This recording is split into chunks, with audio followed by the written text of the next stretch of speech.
शिंदे जी भावुक हैं लेकिन अजीत दादा व्यावहारिक, ऐसा क्यों बोले सीएम देवेंद्र फडणवीस। महाराष्ट्र का मुख्यमंत्री बनने के बाद देवेंद्र फडणवीस कई मुद्दों पर खुलकर बोल रहे हैं। चुनावी जीत से लेकर महायुति में दरार की बात पर भी उन्होंने अपनी राय रखी। जब उनसे पूछा गया कि क्या डिप्टी सीएम एकनाथ शिंदे नाराज चल रहे थे तो उन्होंने कहा कि ये सब अफवाह है। स्वभाव से भावुक हैं शिंदे। एक न्यूज चैनल को दिए साक्षात्कार में सीएम देवेंद्र फडणवीस ने कहा कि एकनाथ शिंदे स्वभाव से भावुक हैं, जबकि उनके दूसरे डिप्टी सीएम अजीत पवार अधिक व्यवहारिक व्यक्ति हैं।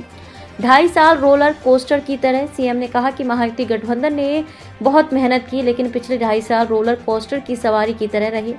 उन्होंने ये भी कहा कि महाराष्ट्र में नई सरकार के गठन में कोई ज़्यादा देरी नहीं हुई और न ही शिंदे जी किसी मुद्दे पर नाराज थे। एक गुट था जो चाहता था कि शिंदे समन्वय समिति के अध्यक्ष बने। कोई नाराजगी नहीं थी। शिंदे ने ही कहा था भाजपा का ही हो सीएम। फडणवीस ने कहा कि दिल्ली में जब हमारी बैठक हुई तो एकनाथ शिंदे ने माना था कि भाजपा के पास अधिक विधायक हैं, इसलिए मुख्यमंत्री भाजपा का ही होना चाहिए। डिप्टी सीएम बनने के लिए मैंने शिंदे को समझाया। ये पूछे जाने पर कि क्या एकनाथ शिंदे डिप्टी सीएम बनने के इच्छुक नहीं थे, देवेंद्र फडणवीस ने जवाब दिया कि अगर कोई पार्टी प्रमुख सरकार से बाहर होता है तो पार्टी ठीक से नहीं चल सकती।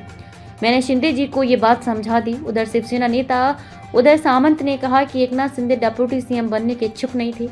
पार्टी विधायकों और नेताओं ने जोर देकर कहा कि उन्हें सरकार का हिस्सा होना चाहिए, क्योंकि यह सुनिश्चित करना उनकी जिम्मेदारी है कि उनके द्वारा शुरू की गई योजनाओं को आगे बढ़ाया जाए। शिवसेना विधायक भरत गोगावले ने शुक्रवार को कहा कि एकनाथ शिंदे ने भाजपा से महत्वपूर्ण गृह विभाग मांगा है और पोर्टफोलियो आवंटन पर बातचीत चल रही है।